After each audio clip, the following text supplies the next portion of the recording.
Hi guys, this is Breaker and I'm back with another replay that I found between Minigun and EGIdrA. Both of them GM level players. You know, let's just, I guess, wait and see where this goes. Alright, so spawning as our Protoss in the lower left hand corner in the red trunks. It's RootMinigun. And in the upper right hand corner, spawning as our Zerg in the blue trunks. It's Evil Genius's EGIdrA. So I gotta say, you know, EGIdrA is certainly one of my more favorite players. He's had a really outstanding performance since his Brood War career began. How do I place this? His first major SC2 event that he won that I can take note of was the IPL, I think, Season 4 back in Wings of Liberty. This was 2010, and I was back in Bronze League way back then. But here we go. Probe moving out for RootMinigun, and yeah, okay, never mind. I was about to say, like, there's some things that I'm just not used to watching. Like, I've not even played 10 games on the ladder as Protoss. Like, I would easily be a Silver or a Diamond League Protoss if I was actually to play Protoss. Now, Minigun's gonna come in here and see what exactly. Well,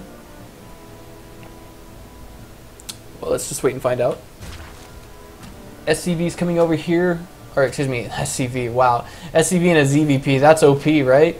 Must be a neural parasite left over from the last game. Anywho. Spawning pool going down for EGIdrA first, he likes that. I like that, it's a good move. I just wish I could cast a game, you know, this is actually the second replay of my life that I've ever casted between EGIdrA and another player.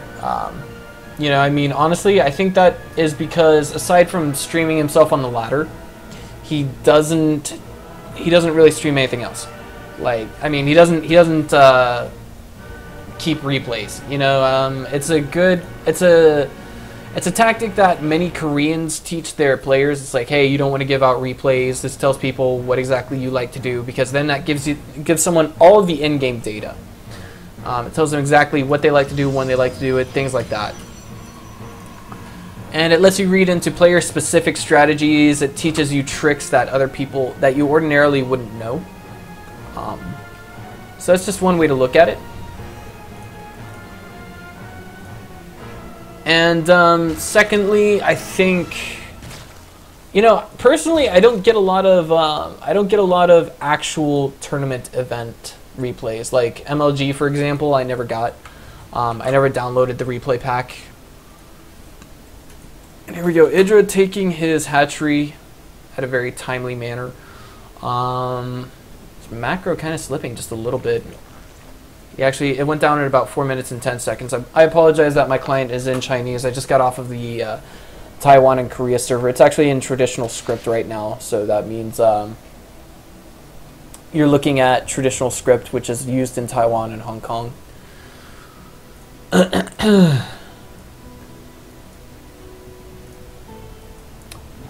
Alright, and so far nothing too silly from either sides of the map. I like the Overlord placement by EGIdrA. Personally, I like to do this a lot myself when I'm on the ladder. Put the Overlord right here. And it looks like he's going to put his other Overlord right here. Let's check out the APM of both players. Wow, EGIdrA just, you know, tearing it up. APM lawnmower. APM copter. Lol. Okay. And it looks like this SCV, or excuse me, this probe is going to make it home about safe. Yeah. And I like the way EGIdrA just leaves both of his lings parked outside here. This is perfectly standard. This is how people typically play on the Taiwan and Korea server. And so far, so good. We got a standard-ish game in the makes. By the way, if you guys like what you see here, just go ahead and click on the subscribe button. It should be flashing red. It should have been flashing red throughout the entire YouTube video that you guys are watching. It means a lot to me. Next semester I'll be going to Korea. I'm going to brush up on my Korean language skills, maybe catch up with a few Chinese competitors that regularly go to the GSL, i.e. Invictus Gaming's Max Said and Invictus Gaming's Shikwa. Now, interestingly enough, we have a Mothership core in production. It's going to pop out right now. These gases are rather timely. Yes, they are. Not by any means late, at least for a standard, I want to say 7 gate-ish play. But what I do want to point out is the timing of all the tech. Like, this is actually coming down a little bit late for Minigun and a ZVP, I think. So what I'm thinking this could be is a bunch of mock-up pressure. The probe has been pulled along to make EGIdrA kind of overproduce on lings. He's not really biting the bait, but altogether he has 14 lings, which I think would be enough to waffle stomp this. Keep in mind that in Heart of the Swarm, 1 queen versus 1 mothership core, queen wins. But I think with that couple of shots that, 1 queen takes from a mothership core, it might be a different story. Hello, what is this all about? And it looks like we got gateways being tacked on for what might be a terrible timing. But, yeah. Pylon being targeted down, EGIdrA is just assuming that, you know, basically everything that he's got, everything that his opponent is popping out through the pylon is actually going to be ready to go as soon as the pylon finishes. Minigun's timing with that was just a little off, but here we go. +1 did just finish up. That kind of makes up for any other mistakes that he has. Right now the score is, or excuse me, not score. The supply is 76 to 63, and with just 4 gateways right now, I think this could actually mean trouble for Minigun. He's gonna have to make a significant tech up or take a 3rd ASAP, and it looks like his choice to take a 3rd has been taken upon by himself. And the Overlord's gonna come over here and see this, and some EGIdralings. Some EGIdralings just pop up out of nowhere. Yes, those EGIdralings. Yes, because Zerglings are not enough to describe it. And it looks like now we have a few more Zealots here to reinforce, and when the Nexus spawns, it might be low on health. Not low on health, but it might be missing some health or shields. So far so good. Cannons being tacked on as well as gateways. EGIdRA's like, okay, well, if you're gonna do that, I'm gonna do this. I'm just gonna take an Expo. No? He's not gonna take an Expo. Well, he's got 2 more hatches on the way. Where are they? Alright, so, here we go. Another hatch on the way right here. And it looks like, I want to say that was a warp prism that just got taken down. I did just miss that. Whatever it was, it exploded. And I want to say that this is actually a decrepit amount of Hydras that we have coming from EGIdRA. He is getting the speed upgrade for them. So that's going to kind of make up for what is here right now. Bear in mind that 1-for-1, a Hydra and a Stalker actually come very close to killing each other. But with everything that we see here, I don't think it's going to be a wise decision for EGIdRA to engage this. He did actually manage to force a cancel on a cannon. Not a bad move. And now he's got Groove Spines on the way. He has had that on the way for quite a while now. 40 seconds. And it looks like, this is the engagement point that RootMinigun did not want. He made the mistake of cranking out Immortals now, not Colossi, which is actually going to hurt him a little more in the long run. But EGIdRA has to be very careful with how he engages this, because it could be just like Marines running up a ramp. Right now there is no AoE, but if we see beautiful force fields, it can sever a significant amount of these Hydras. And what you have to bear in mind is that Hydras are so gas expensive. They cost 50 each, and they don't have the armor that you would see Roaches with. Now EGIdRA did get a peek up there. He's like, nope, not going to engage into that, especially with all those force fields. So here we go. He's actually taking his 4th and he's containing his opponent at the same time, sort of. As long as his opponent doesn't have Colossi out, then we will not see RootMinigun moving out anytime soon. In fact, we'll see EGIdRA adding a little pressure on. He does lose a couple of Hydras here. And, oh wait, is this a different story here? This is a different story. Is this Hydra going to live? It looks like it is. That is the world's luckiest Hydra right now. Alright, but what's going on here? We have Mutas in the mix as well. I did see a Spire going down, but I was originally under the impression that it was going to be for Greater Spire units, Broodlords, Corruptors, things of that nature. And now we see EGIdRA racking up a few probe kills here. 4 altogether thus far. And EGIdrA, if you can cancel, if you can get that Robotics Bay to pause the extended thermal lance right now, you are in great shape. There we go. And now EGIdrA is simultaneously attacking the third. He's going to do a lot of damage here. He's actually, you know, if he can take down this gateway, yeah, that's kind of huge. Alright, so Muta's coming together. +1 flyer attacks almost finished. +2 missile attacks just now getting started. I think if we see these Hydras and Mutas put together, it's going to be a beautiful mix. There's no AoE here, so I don't quite understand why EGIdrA backed out of that. Maybe he saw, I don't know, maybe he thought he saw something, but he didn't. If he can get all of the sentries here, that would be even more power to him. I don't know, but this is actually not looking good for EGIdrA right now, at least this particular engagement. He does have a lot of Mutalisks, 12 so far out on the map, 16 now altogether since those last 4 popped.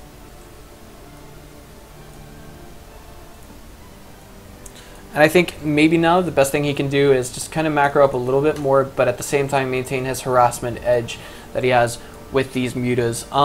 Thus far, we have +3 Protoss attacks on the way, but EGIdRA's +2 is just now getting underway for his missile attacks, and his +1 Carapace for ground units. But of course, +1 flyer attacks have already finished. The worst part is, the most formidable part for EGIdRA is we're going to see that his opponent has Archons. Yes, right there. And the Archon doesn't even get a single swing off on those Mutas! Now it does, and it actually, we see quite a few yellow and orange health Mutas right here. Now I'm sure many of you are probably wondering, why exactly do I not have permanently turned on health bars? Well, forget about that. I can answer that in a question after this video is over with. 2 Colossi here, and EGIdRA just clicking them down, clicking them down, clicking them down. Doing a good job just targeting them down. That is actually like DPS that will not contribute to the next fight. AoE DPS at that. Now EGIdRA, it seems, is going to try and remax on roaches. He is just now getting glial reconstitution at about the 17-minute mark in the game. He actually, I think I know what he did. With the Hydras, his goal was to actually deter his opponent from producing immortals. And now he has heavily armored units that can go up against this army. Almost uncontested because there's only 1 immortal, but I like this. There's actually a hallucinated Colossus here. I'm thinking maybe EGIdRA's gonna go back over the replay and think, oh, this BM motherfucker. You know, like, hallucinate Void Rays. Why don't you? I remember once I had an opponent who did that to me on the ladder, just 1 Void Ray. And then I said, I'm not EGIdRA, stop. And then towards the end of the game, he actually said, oh, that Void Ray was for vision. I was like, oh, my bad. Okay, so here we go. Huge engagement here. And EGIdRA kind of forced into a focal point right here. I don't know what to make of this just yet. The Hydras are still perfectly protected and back, now exposed. And we have a lot more Hydras just pouring in. Ling's coming back as well, but there are some now, Zealots getting into the mix. I almost said Kwangzhansi, which is Chinese for Zealot. But my god, this is actually... This is almost... I can't believe how this went. Oh, wow. It looks like there was some harass that went down here. That was actually pretty good for EGIdRA. It actually panned out really well. And now we have Ultralisks finally coming into the mix for EGIdRA. +1 chitinous armor. +1 melee, excuse me, +2 melee and +2 carapace also on the way for EGIdRA. As well as 4 more spine crawlers to kind of hold off against any harass he may take. Like right now, I think the best thing we can see from EGIdRA is maybe moving forward to engage, but this was a misclick by EGIdRA. He actually put all of his main army right here. As long as there's just 1 Colossus here, I think if the Ling's going for a surround, it could actually pan out. But now is the time to attack, I think. As soon as those Ultras pop, he'll be ready to go, but now we have 2 Colossi in the mix, so it could be just all that more difficult for him to attack. Creep tumors spread all the way out over here. And right now we're just waiting to see how the late game is going to pan out for both sides. Here we go. EGIdrA moving in. Time Warp actually going down. That was actually a fairly alright engagement for RootMinigun. The Ultra is kind of darting forward, but of course they can only do so much damage. And EGIdrA pulling back just a little bit. 156 supply to the 149 of RootMinigun. I really think he needs to put some Corruptors into this mix. Just a few, if any. And then, you know, snipe the Colossi and then put some Corrupt on the Stalkers afterwards. Maybe throw in a couple of Infestors, but yeah, those Infestors, those Wind Festors, they needed nerfs because they were too strong. It looks like EGIdrA is not going for Swarm Hosts at all this time around. Alright, so 2 more Ultras on the way.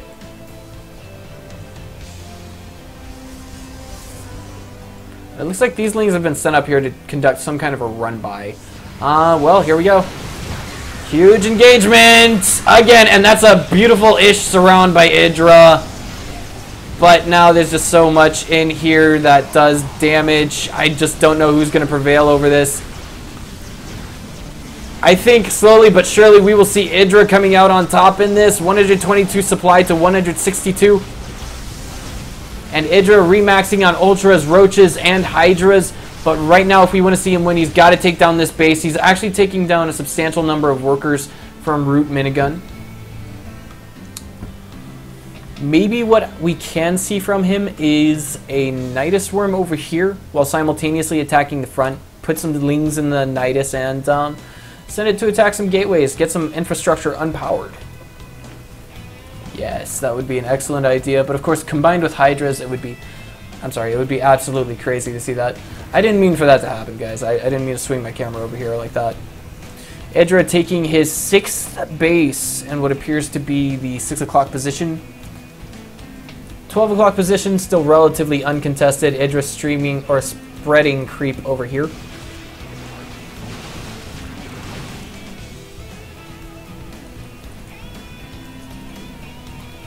And now we just have more and more Ultras getting added on. 1 Ultralisk, 3 Hydras on the way. I don't know what exactly EGIdRA's waiting for. He's getting +3 Carapace right now. And for Protoss, we are at +2 armor, +3 attack. One thing you must bear in mind is that this is kind of reminding me a bit of the early Wings of Liberty days. We have, you know, basically panning out tech, but not an overcommitment to one tech route or another. I kind of think it's a little bizarre how thus far we don't have the middle road taken down, and I like this. Vipers being thrown into the mix with full energy. That means they've been consuming whatever is out on the map right now. And now we have static defenses going down at the 6th base for EGIdRA, and here we go. This is probably the engagement that EGIdRA has been looking for, but at the same time has not been looking for. There's a lot of Archons in the mix here. Here we go.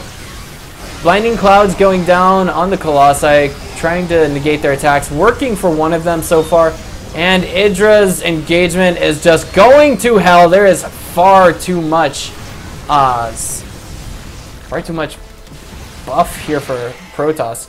He says K, well, lol, and RootMinigun says lol.